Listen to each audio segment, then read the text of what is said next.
합격하시고요. 예. 예, 무조건 합격하시고 시험을 빨리 끝내는 게 좋겠습니다. 처음 뵙는 분들이 좀 계시네. 저 얼굴 처음 보는 분 손 좀 들어보세요. 예, 사장님 고맙고요. 예. 공부 처음이신가요? 나 이번에 처음 공부하신다. 예. 처음, 예, 반갑습니다. 뭐 언제나 처음은 있기 마련이에요. 그래서 뭐 크게 올해 처음이시라고요. 예. 크게 색다르게 생각할 필요는 없어요. 누구나 처음은 있기 때문에. 그래서 처음 하시기 때문에 조금 어려운 부분은 있습니다. 그러니까 예를 들어서 그 이전에 공부를 해보셨다 그러면 조금 더 편할 수 있는데 뭐 처음이니까 어려울 텐데요. 그런데 상관없어요. 지금 뭐 1월달 10일, 12월은 뭐 물론이고 1월, 2월 정도에 시작하는 분들이면 합격을 무조건 해야 되는 거예요. 그러니까 합격 못하면 그게 문제가 있는 거예요. 내가 볼 때는. 그래서 이제 그 이야기를 좀 체계적으로 해볼 생각이. 그 자료 드린 거 한번 보죠 먼저. 첫 시간에는 이제 뭐 미리 말씀드렸던 대로 그 기출 문제에 대한 분석을 좀 할 거고 합격 전략에 대한 이야기를 좀 드리겠습니다. 그래서 11, 12월보다는 이제 1, 2월 달부터는 조금 공격적으로 가요. 그래서 진짜 이제 공부가 어떤 거냐라는 걸 이제 우리가 한번 보는 거예요. 그래서 일단 그 28회 기출문제 적중 분석이라는 거를 제가 표를 만들어 놨는데 왜 그럼 기출문제가 분석이 돼야 되느냐 그 이야기죠. 저 이름 모르는 분도 계시겠군요. 저는 그 결혼 강의하는 주영남이고요. 다 아시지만 모르는 분들이 있으니까 그 11, 12월 달 강의 들어보시면 됩니다. 그래서 뭐 선생 이야기를 길게 할 시간은 없으니까 혹시 궁금하면은 그 네이버 그냥 한번 대충 검색해보고 11월 달 강의를 들어보시면 뭐 대략 알 거예요. 그래서 그렇게 보시고요. 그 왜 기출 문제가 중요하냐 하면 사실 이제 기출이라는 게 뭔가요? 이미 기자니까 뭐 앞으로 나올 거예요. 이미 나왔던 문제예요.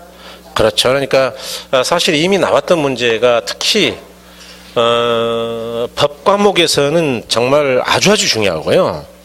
이제 제가 강의하는 부동산학개론은 상대적으로 기출 문제가 힘이 조금 약합니다.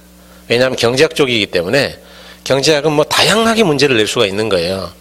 그 조문이 없잖아, 조문이. 그러니까 법 과목처럼 정해진 범위가 있는 게 아니어서 경제학은 약간 다른데 그래서 이제 선생의 예측 능력이 상당히 필요한 부분이 경제학이에요. 근데 법 과목은 제가 볼 때는 그 기출문제 영향을 많이 받죠. 저도 이제 고시 공부를 워낙 많이 해봐서 고시 공부하는 사람들은 대부분 먼저 기본 이론을 조금 익히고 바로 기출 분석 들어갑니다. 기출문제. 그래서 그동안에 나왔던 문제들을 쭉 보고 풀어본 다음에 이런 데서 많이 나오는구나라는 걸 알면 이제 그런 걸 중심으로 공부하는 거예요. 아니 그걸 중요 부분이라고 하는데 그런데 우리 시험도 마찬가지죠. 뭐 결혼도 그렇다 하더라도 기출 문제가 굉장히 중요한데 뭐 예컨대 민법, 공법 이런 거보다는 좀 덜 중요할 수 있지만 기출이 중요한데 어느 정도 분석을 해보면 결혼 같은 경우도 세밀한 분석을 하면 앞으로 어떻게 나오겠구나라는 걸 사실은 감잡을 수 있어요. 피상적으로 분석하면 안 나오는데 그래서 여러분 그 단원별 출제 경향 분석이라고 첫 번째 나와 있죠? 표 하나 있는데 여기 이제 뭐 과거 통계이고 기본서에도 이제 잘 넣어놨으니까 뭐 크게 문제가 안 되는데 이제 우리 부동산학개론은 1차 과목이죠, 그죠? 그래서 내일 공부하시는 이제 민법까지가 우리가 1차 과목이고 올해는 또 이제 1차부터 시작을 하니까 굉장히 또 기분이 색다르고 뭐 아주 잘 돼 있다 생각합니다만은 어쨌든 뭐 이런 이야기예요. 우리가 부동산학개론은 1편이 부동산학 총론 또는 기초이론이죠. 그 다음에 제 2편이 부동산 경제론이거든요. 경제론이다. 그 다음에 이제 제 세 번째가 부동산 시장론이다. 뭐 이렇게. 그 다음에 네 번째가 부동산 정책이죠. 정책. 그 다음에 이제 다섯 번째가 이제 부동산 투자. 그 다음에 이제 여섯 번째가 부동산 금융. 네, 금융. 그 다음에 일곱 번째가 개발 및 관리론이라고 이제 보통 책에다가 목차를 잡는데 사실은 이제 강론에 가까운 것들이에요. 강론. 그래서 강론이라는 게 저번에 우리가 공부했죠, 여러분. 이게 뭐라 그랬죠? 그냥 한 가지만 이야기한다고요. 논의하기를 총 전부 다 논의한다고요. 그러니까 우리 책 전체 내용을 다 한번 개략적으로 보는 게 총론이었잖아요. 강론은 뭐예요? 강론은 논의하는 건데 전체를 논의하는 거예요. 각각의 내용을 따로따로 논의하는 거예요. 각각. 예컨대 이용활동 따로, 개발활동 따로, 그 다음에 관리활동 따로, 마케팅 활동 따로, 거기가 4가지 내용이 나와요. 옛날에는 거기다 더 많았어요. 신탁활동도 있고 많았는데 그나마 양이 준 거예요. 거기가 7가지 내용이 있었는데, 그러니까 지금은 예전 한 10년 전보다는 조금 공부하기가 편해진 건 맞습니다. 개론은 그때는 코피 터지게 양이 많았어요. 정말로요. 예. 그 다음에 이제 8편이 감정평가론인데, 감정평가. 제가 한 15년 전에 기본서를 쓸 때 제 거 기본서가 1280쪽이었어요. 1280쪽. 근데 이제 공부량이 줄어들다 보니까 이제 빼가지고 지금은 한 700쪽에서 왔다 갔다 해요. 네. 문제를 뭐 좀 더 넣을 거냐 뺄 거냐에 따라 좀 달라지긴 하는데 700쪽 정도 오니까 많이 줄었죠. 1300쪽에서 700이면 절반 쳐버린 거죠. 그래서 내용을 절반 치면 내 팔을 자르는 것처럼 아픕니다. 그 쓸 때 얼마나 힘들겠었는데. 그런데 이제 여기서 여러분 통계를 잘 보셔야 되는 게 뭐냐 하면, 대략 보세요. 첫 번째 총론이 대략 많이 나와요. 서너 개 나와요. 이거는 뭐 뒤쪽을 공부하면 공부 안 해도 알 수 있다 그랬죠. 그래서 어차피 자연스럽게 알게 돼요. 특히 이쪽에서 많이 겹칩니다. 이쪽. 그러니까 총론은 이제 비중이 조금 떨어지는 부분이고, 경제론이 몇 개 나왔어요? 작년 기준으로 보죠. 몇 개 나왔어요? 5개 그렇죠. 이제 보통은 6개 정도 나옵니다. 그래서 여기에 대략 한 서너 개 나오는 쪽이고요. 여기에 대략은 6개 정도 나와요. 많이 나올 때는 이제 12개까지 나온 적이 있어요. 네. 조금 오래 전이죠. 그 다음에 이제 시장론이 대략 한 3개에서 4개 정도 나온다 보시면 돼요. 그래서 작년 같은 경우 4개 나왔죠, 여기? 네. 그 다음에 정책론이 작년에 5개 나왔는데, 이제 이게 정권이 바뀐 다음이어서 1개 더 나왔다 보는 거고, 내년은 대략 한 4개 정도 나올 걸로 봅니다. 그래서 언제 올해네 이제는. 그래서 대략 한 4개 정도. 투자론이 6개 나왔죠? 8개인가요? 참. 그렇죠. 6개는 그 전이고 8개죠. 그래서 여기는 7, 8개는 항상 나온다 봐야 돼요. 그다음에 금융론이 지금 몇 개 나왔어요? 작년에? 4개. 그죠? 여기 4개, 5개, 5개 정도 봐야 됩니다. 그다음에 이제 강론이 작년에는 몇 개 안 나왔죠? 근데 이제 강론은 보통 한 3개, 4개, 5개 사이 왔다 갔다 해요. 그래서 대략 여기가 조금 종잡을 수는 없는데 3개에서 5개 정도. 그래서 제가 볼 때는 뭐 사실 3개 쪽이 맞죠. 여기는 공부할 게 별로 없어요. 그런데 이제 출제자가 이게 좀 전공도 애매한 분들이 꼭 여기서 많이 내요. 여기 뭐 내용이 애매하니까 뭐 대충 내도 오류가 안 생기고 잘 몰라도. 그래서 그다음에 감정평가가 작년에 7개 나왔죠. 한 6개 정도 보통 보시면 돼요. 그래서 통상은 6개, 7개입니다. 그래서 이렇게 해서 이제 40개인데, 이렇게 이제 기출 문제를 분석하면 우리가 이제 어떤 걸 알 수 있냐 하면요. 중요한 부분을 알 수 있어요. 양의 중요한 부분의 정의가 뭐냐 하면, 중요 부분의 정의는 아주 간단합니다. 여기는 난이도가 어렵든 말든 그건 아무 관계 없어요. 난이도가 쉬워도 시험에 잘 나오면 중요한 거고, 난이도가 어려운 쪽도 시험에 잘 나오면 중요한 거예요. 그러니까 중요하다는 건 뭐냐 하면 정의가 일단 시험에 많이 나오는 거예요. 그런데 시험에 많이 나오는데 양이 어마어마하게 많아가지고 공부하기 무지하게 힘들면은 굉장히 중요한 거예요. 상대적으로 덜 중요한 거예요. 그런 건 의미가 없어요. 그러니까 막 개고생해가지고 6개 맞추느니 아주 쉽게 5개 맞추는 게 훨 나아요. 무슨 말씀인지 아시겠죠? 그러니까 양은 어떠해야 되느냐 그러면 상대적으로 아주 작아야 되는 거예요. 이런 관점에서 이제 중요 부분을 따져본다면 경제론은 아주 중요하죠. 일단 이거는 량도 비교적 작아요. 여기가 량이 별거 없어요. 내용도 간명하고. 그다음에 시험에서는 굉장히 많이 나오는데 조금 더 이야기 드릴게요. 지금 해버리죠. 이 경제론을 잘하면 이제 11, 12월 달 강의를 들으면서도 조금 느꼈을지 모르는데, 아직은 빠릅니다만은 정책 쪽은 한 3개 정도는 무리 없이 맞춰요. 그러니까 이쪽과 이쪽이 굉장히 연결이 밀접하게 돼 있다는 이야기죠. 그러니까 경제론 아주 중요하다. 그 다음에 정책도 같은 의미에서 중요하죠. 뭔 말이냐. 이것도 양이 비교적 작고 시험에 좀 많이 나오는 부분이에요. 정책은 조금 어렵죠.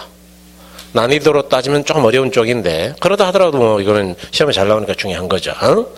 그 다음에 투자론이 량이 뭐 그럭저럭 되는 편이긴 합니다만은 이것도 뭐 문제 대비해서는 양이 많지가 않아요. 보통 우리가 공부할 때 한 주 반 정도면 거의 끝내기 때문에 6시간 정도. 그래서 강의량으로 따져도 뭐 그렇게 많지는 않습니다. 여기 중요하죠. 이게 이제 제일 많이 나올 때 14개까지 나왔던 부분이에요. 그러니까 역대 28번의 시험 중에 제일 많이 나온 게 이제 부분에서 14개 나올 때인데 그게 여기하고 여기. 옛날에는 감정평가가 이제 많이 냈어요. 옛날에는 많이 냈는데 15회 이후로 뭐 워낙 시험이 어렵다고 막 데모를 하고 난리를 치니까 감정평가 량을 확 줄인 거예요. 6개로. 그래서 그때 약속을 했습니다. 감정평가에서는 앞으로 6개만 내겠다. 그 이전까지만 해도 뭐 보통 10개 이상은 나왔죠. 굉장히 양이 많거든요, 여기가. 그래서 일단 투자론 굉장히 중요하죠. 그런데 투자론을 잘하면 어떻게 되느냐? 금융 쪽에서 공짜로 3개는 맞출 수 있어요. 그 다음에 감정평가 쪽에서도 가장 어려운 쪽이 이해가 될 가능성이 높죠. 소위 수익방식이라는 데인데, 그러니까 그 이야기는 거꾸로 말하면 투자론이 안 되면은 이쪽에서 일정 부분은 이해 자체를 못할 가능성이 많다. 그런 이야기가 돼요. 그래서 일단 중요하고요. 그 다음에 두 번째로 중요한 데가 어디냐 하면 영향을 조금 받는 데예요. 그래서 금융 쪽도 여러분 중요합니다. 중요한데 요거는 이제 투자론을 잘하면 일부는 맞추고 일부는 외워야 될 부분이 많아요. 그래서 여러분이 아마 체감하기에는 상당히 어려운 쪽일 겁니다. 이 금융 쪽은 원래 이론이 어려운 거예요. 그래서 그렇고요. 그다음에 감정평가 쪽이 또 량이 좀 많긴 한데 문제가 좀 나오죠, 제법. 그래서 이제 이거는 왜 3개를 안 했냐 하면 양이 너무 많아. 인간적으로 이건 너무하잖아, 이게. 이 감정평가 하나 잘하는데 요거 투자론, 금융론 뭐 이게 다 잘하는 것보다 더 많아, 이 양이 사실은. 그래서 실은 감정평가론은 별개의 학문입니다. 혹시 감정평가사라는 시험이 있는 거 아세요? 감정평가사 시험이 쉽다고 알고 계세요? 어렵다고 알고 계세요? 지금 거의 고시죠. 거의 고시입니다. 거기는 수준이. 왜냐하면 거기가 이제 2차가 논술이거든요. 논술이라는 이야기는 답안지 10장을 이제 그냥 쓰는 거예요. 만년필로.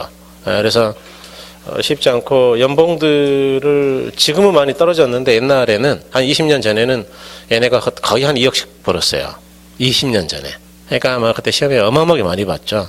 지금 많이 떨어졌어요. 한 8천 정도 될 겁니다. 아마 워낙 후배들이 무지 많은데 이쪽에 많아요. 여자 후배들도 많고 남자 후배들도 많고 많은데 어쨌든 걔네는 과목이나 아니나 우리보다 더 적어요. 제가 감정평가사도 감정평가 이론 강의를 초반에 했거든요.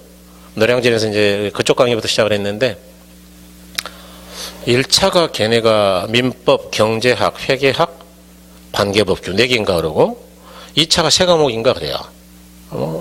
우리보다 한 개 더 많은가 그럼? 예. 아무튼 별거 안 돼. 감정평가 이론, 감정평가 실무, 그 다음에 2차가 행정법 뭐 이렇게 있을 거예요 아마. 그래서 그런데 감정평가가 꼴랑 평가 한 개인데 걔네는 2과목이나 공부해요. 2과목으로 나눠서. 그것도 막 한 2년씩 공부합니다 이거. 그런데 우리는 내용은 똑같아. 내용은 똑같은데 물론 약간 수월하게 해요. 계산을 안 하니까. 그런데 이걸 일주일 반에 끝내버려. 와 진짜 미친 거지 이거. 그래서 그렇게 되죠. 그러니까 중개사 공부가 너무 양이 많아요. 제가 볼 때는 미친 시험이죠. 그러니까 어떻게 해야 되느냐? 전략적으로 가야 된다. 그래서 이제 지금 이제 우리가 이 통계 분석을 해보니까 대략 중요한데 안 중요한데가 이제 눈에 좀 보이긴 해요. 제가 이제 설명을 좀 들어보니까. 그래서 이제 이렇게 해서 우리가 출제 경향을 좀 봤고요. 여러분 한번 넘겨보세요. 2페이지. 이제 2페이지를 가면 이 기출문제를 어떻게 분석을 해야 되느냐 하면 두 번째가 첫 번째는 그냥 순수한 통계 데이터라면 두 번째는 이제 긍정 지문하고 부정형 이렇게 좀 분석해 본 건데요. 여러분 아직 시험들을 안 봤기 때문에 이런 이야기를 잘 몰라요. 그런데 이제 여러분은 그래도 문제를 풀어보신 분이잖아요. 그러니까 느낌이 올 텐데 긍정형이 뭐냐면 다음 중 옳은 걸 찾으세요라고 이야기하는 거예요. 그럼 부정형은 뭘까요? 옳은 거예요? 틀린 거예요? 자, 이제 감각 좀 보죠. 둘 중에 어떤 게 문제가 어려울까요? 틀린 걸로 찍으셨어요? 이렇게 묻는 게 더 어렵다? 아니면 뭐,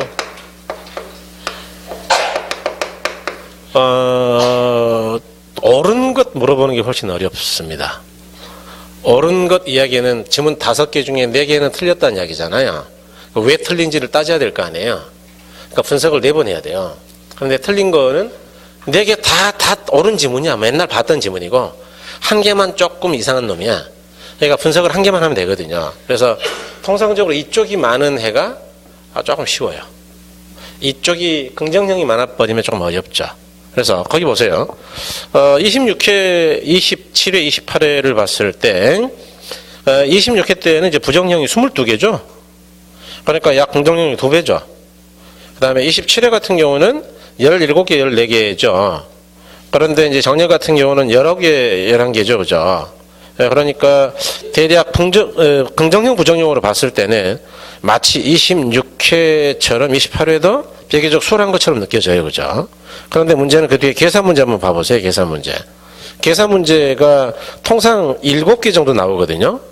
그런데 27회, 28회 연달아 지금 문제가 계산 문제가 9개 나왔고 이번에 10개 나왔죠. 그래서 이제 특히 제가 볼 때 26회, 27회 시험은 쉬워요. 솔직히 말하면 27회는 조금 어렵긴 했는데 근데 28회에 비하면은 27회는 아주 쉬운 시험이고 그런데 27회 때 조금 까다로웠거든요, 사실은. 그래서 28회 때는 약간 수월하게 나왔어야 되는데 훨씬 어려웠어요.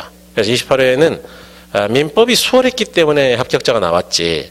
민법은 굉장히 평이했다는 평가를 많이 받았어요. 28회가. 그러니까 민법 덕에 합격자가 나온 거지. 개로는 점수들이 개판이었을 가능성이 아주 높은 애예요. 개인적으로 봤을 때. 왜냐하면 손대지 못할 계산 문제가 상당히 많아. 예. 그래서 10개인데 그러면 이제 29회 때는 어떻게 될까요? 29회 때. 29회 때는 추이로 봤을 때 28회, 27회 계속 어려웠으니까 한 번 더 끝까지 한번 가보자. 계속 어려울까요? 이제 쉬워질 때가 됐을까요? 제가 볼 때는 개론은 쉽습니다. 개론이 쉬운 게 여러분이 편해요. 합격하기가. 솔직히 말하면. 민법은 조금 까다로울 거라고 저는 예상합니다. 그러니까 민법은 박희인 선생님한테 여쭤보세요. 네. 아무튼 올해는 초반부터 막 무료 특강을 찍고 난리를 치고 있는데 내가 보기에는 어려울 거라고 미리 작정을 하고 지금 들어가는 거예요. 제가 볼 때는 그래요. 그러니까 지금 박희인 선생님은 미리 그렇게 예상을 하고 초반부터 수준을 좀 끌어올려놓겠다라는 전략인 거죠. 거의 뭐 틀림없다고 봅니다. 그 부분은 제가 이야기는 안 해봤어요. 이따 오후에나 통화 한번 해볼 건데 다른 것 때문에. 그 다음에 이제 세 번째가 답안별 분포예요. 여러분 그 답안별 분포라는 게 뭐냐면 보세요. 우리가 지문이 몇 개죠? 네, 5개죠. 그럴 때 우리가 문제가 몇 문제 나오는 거예요? 40문제. 혹시 뭐 이런 이야기 들어보셨나요? 40문제를 5개로 나누면은 각 지문별로 몇 개씩 들어가는 게 맞아요? 8개. 이런 거 들어봤어요, 혹시요? 안 들어봤어요? 그럼 저한테 들으시면 돼요. 통상은 8개씩 배치하는 게 맞습니다. 통상. 그래서, 저희가 이제 모의고사를 출제할 때는 이런 거 안 지켜요. 이런 거 지키면은 찍어서도 맞출 거 아니에요. 그러니까 모의고사는 찍어서 못 맞추게 하려고 마음대로 내버려요. 그냥 뭐 5가 많을 때도 있고 뭐 2가 많을 때도 있고 막 우리 마음대로 내는 건데 출제 기출문제 내는 사람들은 이걸 맞춰줘야 돼요. 왜냐하면 이제 이걸 요구를 하거든요. 그래서 문제를 40개를 출제한 다음에 선택한 다음에 답안 개수를 다 세보고 답안이 한쪽에 치우쳐 있으면 8개씩 맞추려고 노력을 하는 거예요. 이해하신 거죠? 그러니까 이야기는 지금 이제 그런 느낌이 오나 모르겠는데 여러분이 OMR 카드가 이제 이렇게 생겼어요. 시험장에 들어갈 때 여러분들은 이제 이렇게 시험을 보죠. 시험지 사이즈는 실제 시험지 사이즈는 굉장히 큽니다.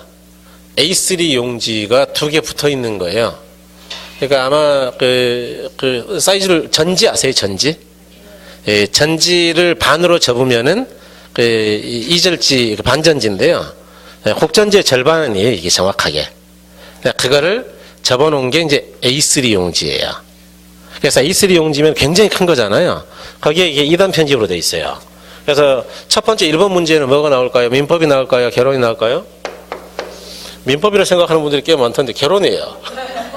1번부터 40번까지는 결혼. 그 다음에 이제 민법이 41번부터 80번까지예요. 일관목은 결혼이니까.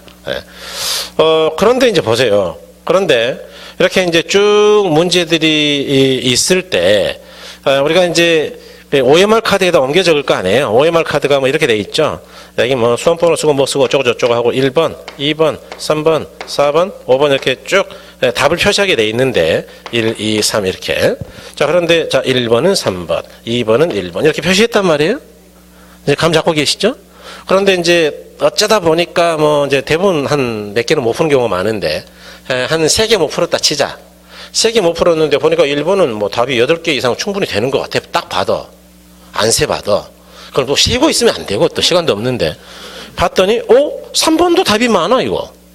5번도 답이 많더라. 그러면 3개를 이제 결국 시간이 한데 찍어야 되겠다라고 만일 가정하면 몇 번 찍어야 돼요? 나는 3번 좋으니까 숫자 많은 3번에다 내리 찍는 거예요. 숫자가 적은 쪽이 찍는 거예요. 그런 데 써먹어야죠. 그런데 그게 통계적 분석이죠. 접수하신 거죠? 그러기 위해서는 대략 8개씩 나온다는 걸 알아야 되는 건데 잘 보세요. 26, 27, 28회를 보면 통상적으로 어디가 답이 좀 많아요? 앞쪽에 7개 있는 거는 주로 1번, 2번이고 4번, 5번 쪽에 답이 좀 많다라는 느낌 안 드세요? 3번이 지금 정확하게 3년 평균으로 정확하게 3년이 딱 중간이에요. 3번에 2번은 한 개 적어. 1번은 한 개, 2개 적고요. 4번은 한 개 많고 5번은 2개 많습니다. 이 희한하게 그렇게 만들고 싶지 않았는데 그렇게 만들었어 이 사람들이. 3년 통계만 놓고 본다면. 그러니까 주로 답이 많은 쪽이 어디란 이야기예요? 4번, 5번. 이번에는 이제 3번이 좀 많았지만 뭐 오늘 이번까지 3번도 많다 치죠 뭐. 그러니까 주로 만일 찍어야 된다면 어느 쪽에 작은 쪽을 찍어야 되냐 그 이야기 이제 좀 더 좁혀보자고요. 아까는 2번하고 4번이 작았으니까 둘 중에 하나 찍으라 그 이야기였는데 기왕이면 이쪽으로 가야 되겠어요? 기왕이면 4쪽으로 가야 되겠어요? 제 생각엔 그래요. 그러니까 제가 4번 찍으세요라고 이야기한 적은 없어요.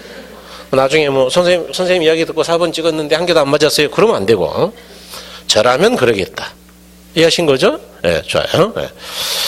그 다음에 큰 4번의 그 난이도별 분포인데요. 이 난이도도 우리가 좀 따져봐야 돼. 난이도 이제 상, 중, 하 이렇게 나눠보면 저희가 이제 기출문제 분석을 해보면 아주 재밌습니다. 보통은 상중하가 이렇게 배열이 돼요. 30, 40, 30. 그러면 이제 우리 문제가 40문제니까 3, 40, 12문제라는 이야기죠. 그 다음에 4, 46, 16문제라는 이야기 아니에요. 그 다음에 12문제다 뭐 이렇게 배열이 된다 그 이야기죠. 자, 그래서 그런 거 한번 보자고요. 여러분 그 26회를 보니까 대략 12개, 18개, 뭐 10개. 어쨌든 뭐 대충은 3대 4대 3 가까이 되죠. 그 다음에 27회도 대충은 13개, 15개, 12개 뭐 그런 꼴이죠. 그죠? 좋아요. 이것도 이제 약간 그 난이도가 어려운 쪽에 조금 더 치우쳐 있는 건데 그런데 28회 보세요. 28회는 3대 4대 3보다는 nen장 뭐 한 4대 5대 뭐 1 정도 이런 분위기 아니에요. 그죠? 그 28회가 어려운 거예요. 28회는 왜냐하면 굉장히 난이도가 높은 계산 문제가 많아요. 나중에 이제 보여드릴 텐데, 예. 그래서 이런 문제 때문이다. 뭐 지금 이제 기출 문제 다 정리가 다 돼 있는데, 저는 시험 끝나면 싹 다 정리를 해요, 먼저. 나중에 밀어놓으면 못 하거든요. 짜증나서 못 해요. 그러니까 시험 당일날 다 해버려, 그냥. 당일날 가답안 만들고, 여러분 막 2차 시험 보고 있을 때 우리가 가답안 만들거든요. 가답안 만들고, 그날 오후에 뭐 기출 문제 해설해버리고, 해설 강의 찍어버리고, 집에 가가지고, 문제 분석은 한 일주일 걸리니까 좀 시간 갖고 하고 이제 그동안에 강의했던 데에서 어떤 것들이 나오냐 근거를 붙여요. 저는 그게 자료가 한 40장 돼요. 40장 근거를 붙이면. 그런데 실제로 뭐 작년 재작년에는 그 사이트에다 다 올려놨었는데 PDF로. 근데 올해는 안 올릴 거예요. 왜냐하면 작년에 제가 몸이 안 좋아가지고 3월 달부터 강의를 못했어요. 이야기 드렸잖아요. 저번에 안 드렸나? 노량진에서 얘기했구나. 작년에 그 중간에 아파가지고 거의 뭐 병원에서 한 3달 있다 나왔어요. 지금 많이 좋아졌잖아요. 지금 말짱해 보이는데 작년에 좀 안 좋았었어요. 그래서 이제 작년 거 이제 올해 시험에 대한 거 근거는 안 붙였어요. 왜냐하면 강의를 거의 안 했잖아 지금. 근데 재작년 작년 그 작년 거는 있어 다 근거가 몇 개 찍었는지. 그러니까 그거는 이제 근거를 가지고 이야기하는 건데. 어쨌든 3대 4대 3에 가까운데 이제 여기서는 우리가 두 가지를 좀 볼 수 있어요. 조금 어려운 이야기인데요. 여러분 시험을 빠르게 합격하려면 어떻게 해야 될까요? 난이도가 이런 분들이 있어요. 제가 굉장히 조심스러운 분들이 사실은 이런 분들인데 지금도 없잖아. 이제 눈에 벌써 보이기 시작하는데 사실 뭐 학원에서 여기 난이도 중과 난이도 하 정도를 합하면 통상적으로는 몇 프로에 들어오는 거예요. 그러면 70점 맞는다 그 이야기예요. 요거 다 맞히면 뭐 한 개 틀렸다 치고 그러면은 67.5네. 여기서 한 개 찍어가지고 맞았다 치면 70점이네? 이해하셨어요? 여기 이렇게 하는 게 합격을 빨리 하겠어요? 아니야. 나는 원래 공부에 일각에 있는 사람이고 내가 다른 친구들보다 잘한다는 걸 항상 드러내고 싶어. 그래서 가르쳐주고 싶어 하는 분들이 있어요. 꼭 가르치는 분들이 합격률이 별로 안 좋아요. 아주 특이한데. 그거 조심해야 돼요. 왜냐하면 이분의 특성은 뭐냐면요. 남들 누구나 다 하는 데를 잘 안 해. 너무 쉽거든요. 그러니까 초반에 이미 이분은 1월 달에 거의 끝나요. 머리가 좋은 분들은. 그러니까 이분은 선생 강의 잘 안 하고 안 해도 된다 그러는 데를 혼자서 파. 꼭 질문하러 내려와. 막 질문하러 내려와가지고 질문하면 저는 처음에는 와, 오, 대단하신데요? 그러고 이제 설명 다 해드리죠. 근데 조금 걱정되기 시작하죠. 저분이 이런 건 정말 잘하고 있을까? 이런 걱정이 좀 돼요, 사실은. 네, 차마 말을 못하고. 이쪽만 계속 하다 보니까 어떤 문제가 생기냐 하면 초반에 모의고사 점수가 굉장히 잘 나오다가 막 남들 30점, 40점 헤맬 때 이분 혼자 막 60, 70으로 가요, 1차가. 그러다가 이제 한 4월쯤 되면 1차를 안 해. 1차는 어려운 것만 해요. 왜냐하면 자신 있거든요. 그래서 이제 2차를 죽어라고 파거나 아니면 이런 걸 파는 거예요. 그러니까 나중에 7, 8월 달, 막 9월 달 가면 1차 점수가 안 나오면 모의고사가. 그러니까 부랴부랴 그때 가가지고 난리를 쳐요. 막 6과목 다. 그러니까 되겠어요? 아쉽게 떨어지겠어요? 그런 분들이 꼭 한 개 차이로 떨어져요. 그러니까 이제 그런 문제가 있기 때문에 항상 말씀드리지만 전략적인 거는 이쪽도 중요한 데가 있겠죠. 맞을 수 있는 데가 있을 거예요. 뭐 그건 좀 이따 이야기하기로 하고 이쪽을 중시하셔야 된다. 이쪽. 그래서 현학적인 나는 정말 공부에 귀재야 이런 자기 만족감도 굉장히 중요한데 그거보다는 합격이 먼저다. 이해하셨나요? 네, 좋아요. 그래서 그렇게 하셔야 돼요. 그 다음에 또 하나가 그 밑에 26개, 27개, 28회의 경우를 했는데 초반 번호에다가 앞쪽 번호에다가 상급 문제 3, 4, 뭐 7번 이런 상급 문제가 있다 이런 거 있어요? 이제 이런 거예요. 그러니까 제가 이런 이야기를 안 해드리면 누구도 안 할 수 있는데 이 아까운 시간에 왜 하느냐. 문제를 보통 순서대로 풉니다. 순서대로 푸는데요. 4번, 5번, 이제 6번 쭉. 그래서 쭉 순서대로 푸는 분들이 대부분인데 저는 순서대로 푸는 거 썩 좋아하지도 않고요. 그거는 의미 없어요. 예컨대 저는 결혼 선생이니까 결혼을 먼저 푸세요 그러면 당연히 결혼 점수는 잘 나와요. 솔직히 말하면 먼저 푸는 게 점수가 잘 나오게 돼 있어요. 왜냐하면 머리가 제일 맑을 때 풀었잖아요. 한 40개 풀어보세요. 나중에 풀면은 머리가 아프고 어지럽고 여자들은 어지러워서 쓰러져 잘못하면. 정말로 농담이 아니고 혈당을 단시간에 소모하니까 모의고사 한번 보고 나면 조금 어지럽습니다. 남자애들도 체력 안 되는 애들은 핑 돌아서 바로 못 일어나요. 그냥 조금 앉아있다가 일어나는 경우를 봤어요. 제가 많이. 저 같은 경우는 뭐 80개 봐가지고 뭐 그 정도는 아니고 그런 몹쓸 체력은 아니고. 근데 이렇게 쭉 가다가 3번, 4번에서 어려운 문제가 나왔어요. 보니까 계산 문제가 나왔는데 계산 문제를 미리 풀 일은 아니거든요. 잘 들어보세요. 그러면 그걸 풀어가지고 3번 푸는데 끙끙끙 해가지고 막 보통 한 문제 1분 안에 한 50초 안에 풀어야 되거든요. 그런데 4분 동안에 답을 맞춰가지고 쾌재를 부르면서 넘어가야 되겠어요. 그 사이에 4문제를 풀어야 되겠어요. 그게 현명한 거 아니에요? 그러니까 여기서 진을 빼요. 그래가지고 이제 나중에 막 어떤 경우는 답이 안 나와. 5분간 봤는데 답이 안 나와요. 답이 없네. 시계 봤더니 시간이 막 많이 갔어. 그러면 마음이 굉장히 차분해가지고 지금부터 잘해야지. 이렇게 될까요? 마음이 급해질까요? 급해가지고 막 손이 덜덜 떨어. 막 OMR 카드를 제대로 못 찍어가지고 2번 찍으려다가 막 팍 찍고 그래. 예? 이러면 되겠어요, 이게? 예? 그러니까 이건 전략이 아니에요. 무전략이에요, 무전략. 왜 시험 보는 사람들이 한 80%가 이렇게 풀어요. 예, 제가 그 시험장에 꼭 가봅니다. 가봐요. 원래 이제 그 시험 실시하기 전까지는 시험장 안에 들어갈 수 있어요. 그래서 들어가서 뭐 열심히 하시라고, 뭐 다른 학원 사람들도 있으니까 큰 소리는 안 내지만 미안하니까 빠샤 이제 이렇게 인사도 하고 그러는데 이러면 안 되죠. 이거 넘어가시고요. 이렇게 어려운 거 넘어가요. 넘어갔는데 그게 대략 한 10개 있다 치자. 그럼 30개 풀었다는 이야기네, 그죠? 그럼 뭐 결혼 30개 풀어요. 30개 잘 풀고. 그 다음에 민법도 그렇게 넘어가, 제발.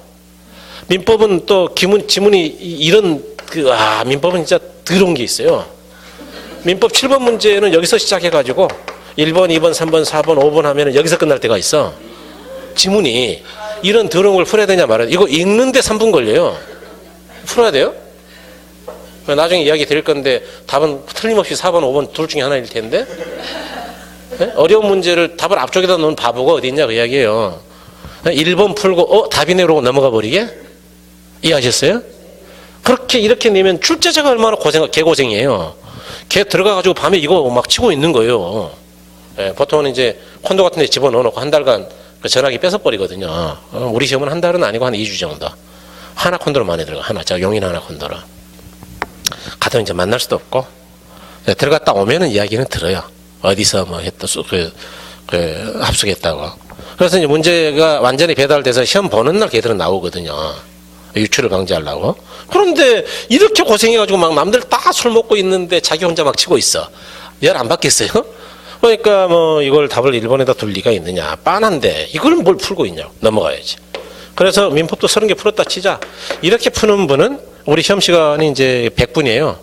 50분, 50분. 그러니까 OMR 옮기는 시간을 우리는 드리는 많지 않은 시험 중에 하나인데.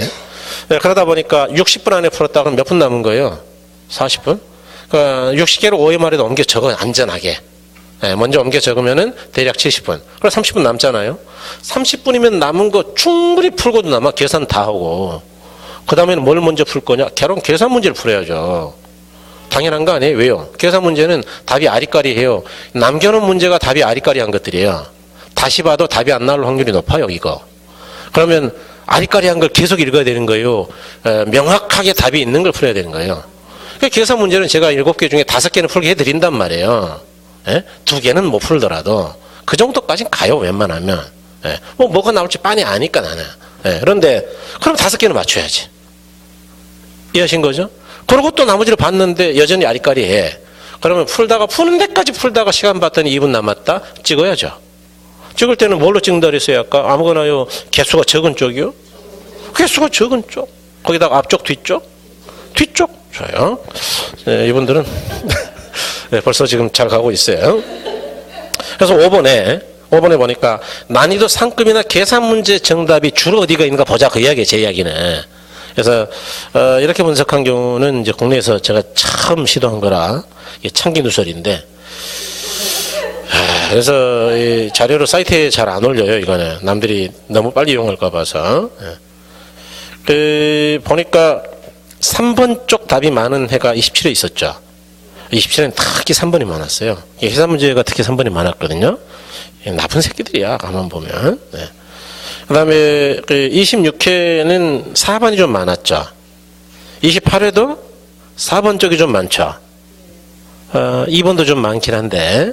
그래서 주로 난이도 상급 문제가 전체 총량으로 3년 전체를 싸그리 더해보면 어디가 제일 많은 거냐? 3번하고 4번. 그렇다면 중복되는 게 보통 4번인데, 그래서 아까 위에서 봐도 4번 쪽이 답이 제일 많았고, 아래쪽 상급 어려운 문제를 봐도 4번 쪽이 많다는 이야기가 되죠. 그래서 3번이나 4번이나 또는 뒤쪽 뭐 5번이나 이런 것들이 의미가 있지 않겠냐. 그래서 28회의 경우에 그 밑에 보니까 예년과 다르게 난이도가 높은 문제의 경우 정답 분포가 비교적 고르게 안배되어 있으나 2번 쪽은 4번에 다소 많이 분포되어 있다. 특히 이제 4번 쪽이 신경이 좀 쓰인다 그런 이야기죠. 그 다음에 6번째가 이제 이 강의 과정별 분포인데 28회는 이제 공란으로 비워놨죠, 제가. 28회는 앞으로도 비워놓을 거예요. 왜냐하면 28회도 강의를 안 했으니까 아파서. 그래서 26회 7회를 기준으로 보면 특강 마지막 특강 이론하고 그 찍기 백선이 있어요. 거기서 뭐 물론 많이 나오죠. 그다음에 기출문제 특강하고 뭐 기본 이론 쪽에서 이제 많이 나오는 편이죠. 그래서 거의 26회는 근거를 달아보니까 뭐 벗어난 건 한 개도 없었고요.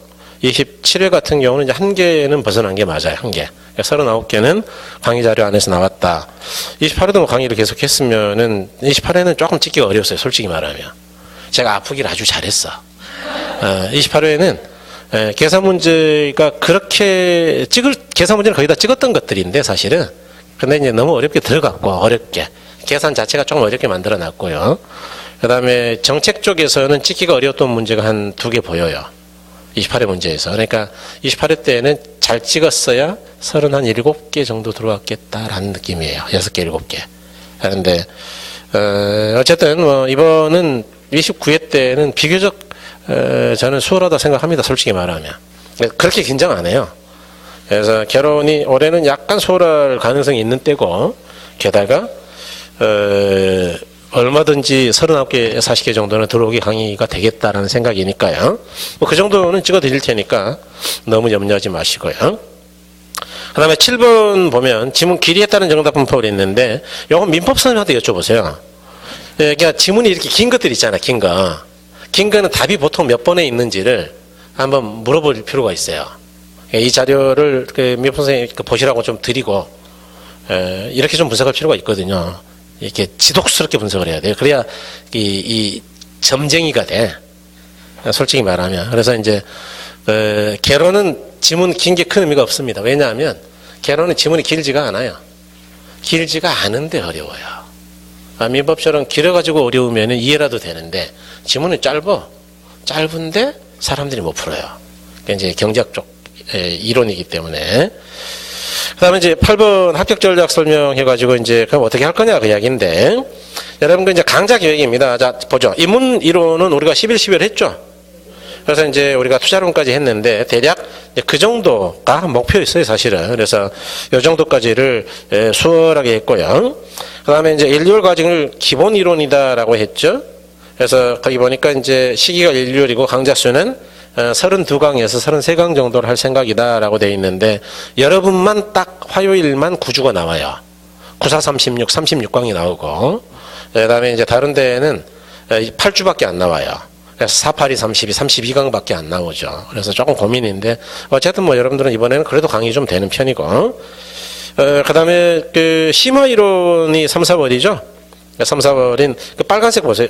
빨간색 그 참 흑벽으로 복사되어 있죠. 심화 이론 강의 목표 보세요. 강의 목표. 강의 목표 보니까 심화는 어려운 부분 X 뭐 그거 있나요? 그러니까 심화가 뭐냐면 이거 오해하는데 어려운 부분을 많이 해주는 게 심화라고 생각하는데 그게 아니고 량은 넓어져요. 량은 넓어주는데 중요한 부분을 더 상세히 가는 거예요. 이해하셨나요? 그러니까 어떤 문제가 나와도 풀 수 있게 중요한 부분을 조금 더 많이 하려는 거지 어려운 부분을 하려는 게 아니다 그 이야기예요. 예. 물론 어렵더라도 중요하면 하죠.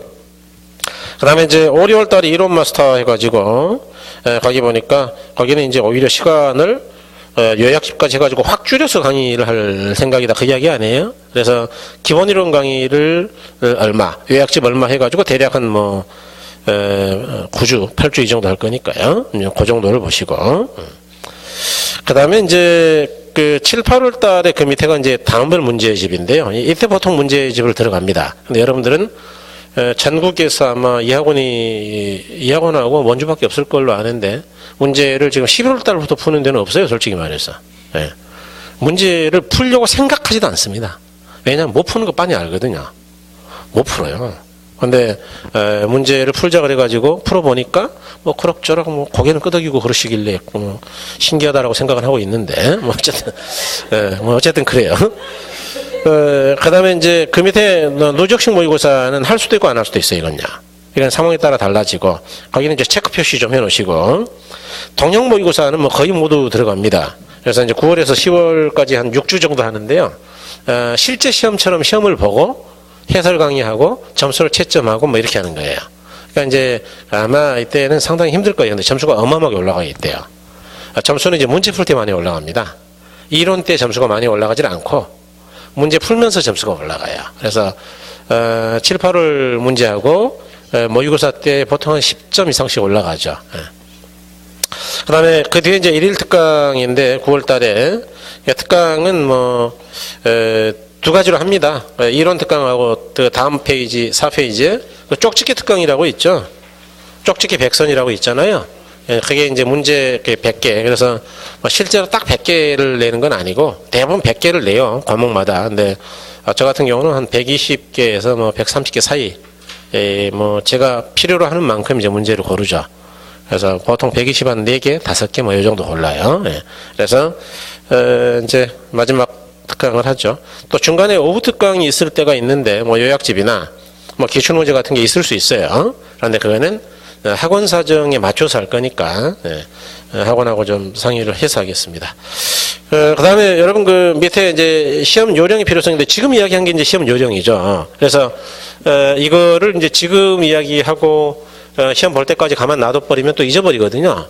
그래서 마지막 특강 때 이제 이게 아니고 마지막 특강 때는 시험 보는 요령만 알려드려요.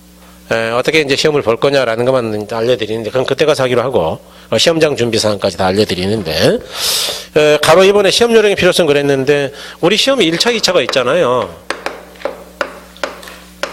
2차 선생님들께는 굉장히 죄송하긴 한데 어쩔 수 없어 현실이니까 1차가 중요합니다. 제가 1차 선생이어서가 아니에요. 1차 중시라는 게 왜 필요하냐면 여러분 1차는 점수가 60이 넘었어요. 2차는 과목 전체 다가 평균 점수가 60이 안 됐어요. 그러면 어떤 합격이죠? 1차 합격이죠. 그거 알고 계시죠? 자 그러면 1차는 60이 안 됐어요. 아쉽게. 2차는 평균 80이 넘었어요. 자 그러면은 어떤 합격이에요? 2차 합격인가요? 점수가 우수하니까 2차에서 1차를 빌려주기도 하나요? 이거는 전체 불합격이에요. 그러니까 2차는 백날 잘해봐야 분합격이 없어요. 미안하지만. 그러니까 1차를 합격하면 그 다음에 거의 끝나요. 2차 때문에 떨어지는 경우가 별로 없습니다. 왜냐하면 2차는 그 암기의 공부량이 거의 정해져 있어요. 1차는 2과목 량이 너무 많은 쪽이고요. 그래서 2과목이지만 2차 4과목보다 량이 훨씬 많은 건 맞아요. 공부했던 분들한테 무조건 물어보면 1차를 두려워하지 2차가 두렵다라는 이야기는 단 한 명도 안 해요. 그러니까 1차 쪽에다 포인트를 맞추는 게 맞아요. 그래서 적어도 부문합격 또는 가장 좋은 건 60 넘고 60 넘어가지고 전체 합격으로 가시는 게 가장 좋죠. 물론 우리의 목표는 이건데 1, 2차 동차 합격인데 동차 합격이 안 된다면 어떻게 해야 되느냐. 그러면 1차 부분 합격이라도 하셔야 되거든요. 그렇기 때문에 1차가 굉장히 중요하다라는 거를 다시 한번 말씀드리고 그 다음에 두 번째로 그러니까 거기 써놨잖아요. 늦어도 7, 8월까지는 1차가 점수가 안정적으로 나와줘야 된다 그 이야기예요. 그래야지 2차까지 끝까지 가는 거지. 7, 8월 때도 1차도 안 나오고 2차도 안 나온다? 그럼 2차까지 계속 할까요? 2차를 던져버릴까요? 그럴 가능성이 아주 농후하죠. 그래서 그렇게 보고 그 다음에 두 번째 중요 부분 덜 중요 부분을 나눠 공부할 필요가 있다 그랬죠. 아까 말씀드렸어요. 제가 늘 말씀드리지만 이렇게 중요하고요. 간단하게 얘기할게요. 간단하게. 개론에서는 가장 중요한 거는 여기 이제 이쪽에 영향을 준다 그랬죠. 여기 이쪽하고 이쪽에 영향을 준다 그랬어요. 개론은 가장 중요한 딱 두 개만 골라보자. 이야기할 것도 없어요. 경제론하고 투자론. 이쪽이 나는 거의 책에 있는 내용을 거의 다 이해했다. 이분이 1차에서 떨어질 확률은 저는 없다고 봐요. 그러니까 경제론하고 투자론은 정말로 중요하다. 저 같으면 있는 문제 싹 다 풀어버리겠네요. 책 다 읽고 이해했으면. 그러니까 미리 풀어서 나쁠 거 없어요. 저쪽은. 그 다음에 이제 세 번째가 시험 관리의 중요성인데 난이도 상중하 중에서 아까 중과 하를 먼저 잘 풀자 그랬죠. 그 다음에 상은 먼저 풀자고요? 두었다 풀자고요? 그렇죠. 그래서 이런 지혜가 좀 필요하다. 그 다음에 네 번째로 1차, 2차 병행의 필요성인데 이제 저는 좀 1차 선생이기 때문에 2차를 여러분이 하든 말든 하등 저는 관심도 없고 관계도 없을 수도 있어요. 솔직히 말하면. 2차로 안 하면 어떠고 하면 어쩔 거야. 나하고는 아무 관계가 없는데.